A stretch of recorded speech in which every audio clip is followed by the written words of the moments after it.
base. Boy just flies. He's one of the best center fielders I've ever seen in no matter what. He must push Torrey Hunter out of center field, to be honest with you. A guy that I'm very impressed with after Trumbo left, first baseman Efren Navarro. Not a guy that a lot of people talk about, but the guy can flat ticket at first base. He was our defensive player of the year in the organization. A guy that we had in 2007, but got hurt and was up in Double-A, Chris Pettit. He kind of jumped on the radar after the 07 season. I think he's got a chance to do something special. He's got good doubles power, decent power, home run wise. He's a stud. It's a lot of fun to watch him play. A lot of the guys that we had last year got a ton of pub. So to say they slipped under the radar, I'm not sure. Really impressed with David Herndon's stuff. He was supposed to be a starter, started at the beginning part of last year, but they turned him into a closer. And, he really jumped onto the scene with that. He got invited to Major League Spring Training this year. And, as a starter, he was throwing 88 to 91 and occasionally 93, 94 with a decent slider and a changeup. Out of the bullpen, he's just blowing cheddar, 93 to 97. And, throwing that little wrinkle in there with that slider, it's a lot more, intimidating when we get that slider coming in at, 88 as opposed to when you're seeing it every now and again as a starter. So, to say one or two people, I'd say Navarro at first base and Herndon on the mound. Just really impressed with their stuff last year. Cool. It's funny that you said that.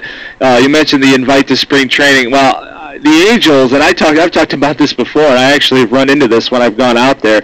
The Angels invite a lot of people to spring training. I noticed that. They do, and they got numbers up to 99. I noticed that last year when I had a list of players that I wanted to go speak with, all relatively newer prospects, guys who either just had gotten drafted or maybe played 1 year in the system.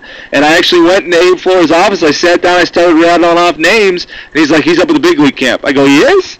I go, "He's up at the big league camp?" "Yeah, he is." I'm like, okay, and then I kept going to the next name, and I was very, very surprised. And you go to look at it, and it's one of the things I commented on was the differences between organizations as to who they decide that they're going to take a look at. And I just think Mike Scioscia is more of a hands-on type of manager anyway, so he kind of wants to. I've seen him down working with the minor leaguers on his off days, or when they got a night game, he'll be down on the minor league field. So it might be that Scioscia wants to just see everybody, and the more people, the merrier, at least early in spring training. But it was just it just was kind of funny. So when you said that, I'm like, yeah, they invite everybody.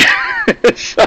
They definitely do. I mean, there was a list that came out. We got a fax into our office. It was either today or yesterday about all the invitees, and there was at least, I want to say 25 names on it, with about 12 pitchers and 13 position players.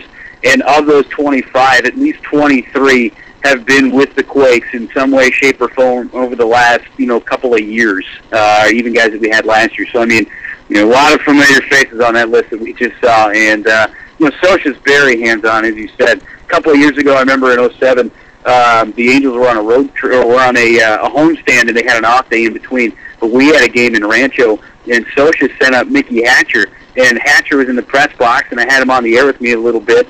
And, he was just hanging out, talking to the players and making sure that everybody was doing their thing. And he talked to the players after the game and making sure that they were working hard. And, it's just the way that it is when you got a parent club that's so close. You have the ability to send them up and, talk to other people and make sure that the guys in the organization are doing what you want to be taught. And that's the way, you're in Chicago, and which is somewhat close to Minnesota. And I know in Minnesota, everybody in that entire organization is run the exact same way. Every single sign is the same. Nothing really changes out here on the West Coast with the Angels either.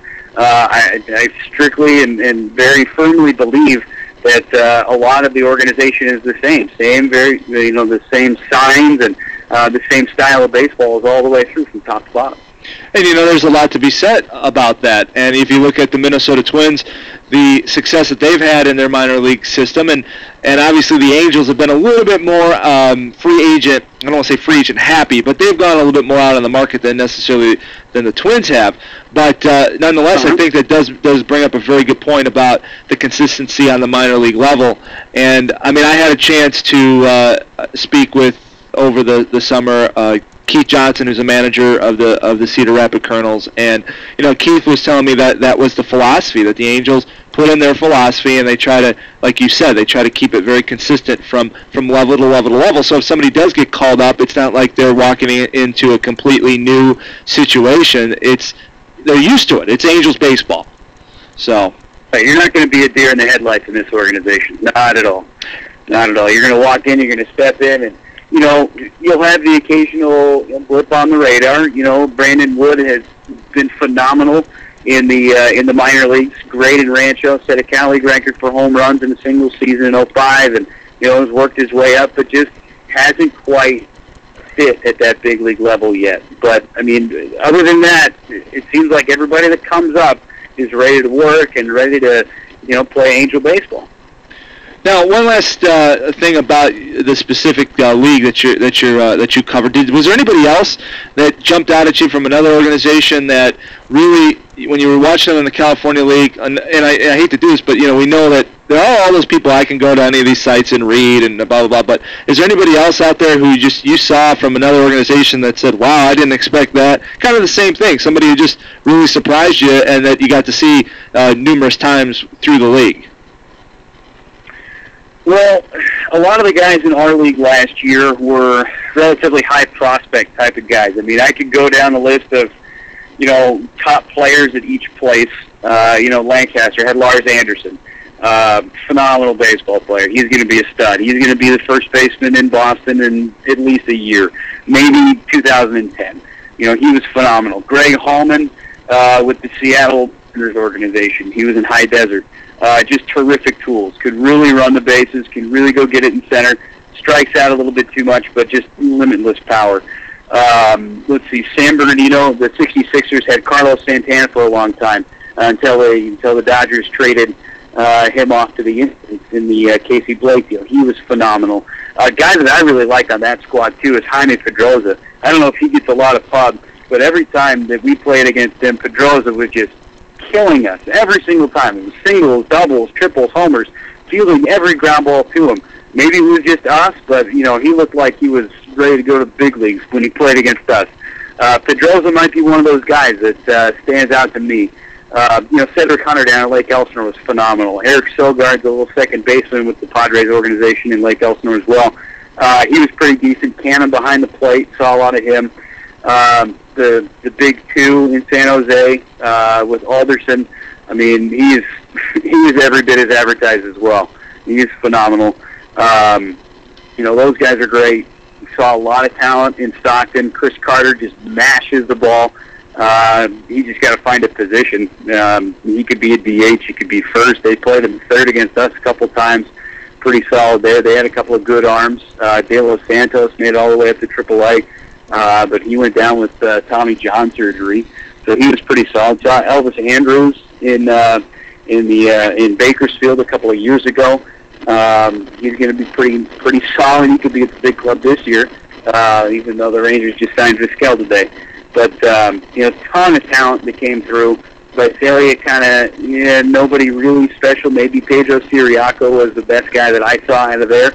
And Modesto's the only one that I'm missing. First baseman and outfielder by Michael Polk. Probably doesn't get the pub that a lot of people talk about. He's a local guy from Rancho in that area. But phenomenal bat, great glove. Signed out of high school. Probably a kid that who could do some things in the next couple of years in the Rockies organization when a Helton takes off in a couple of seasons. So we saw, like I said before, a ton of talent in the Cal League. But I really like Pedroza's stuff. I'm not even a Dodger fan, but Pedroza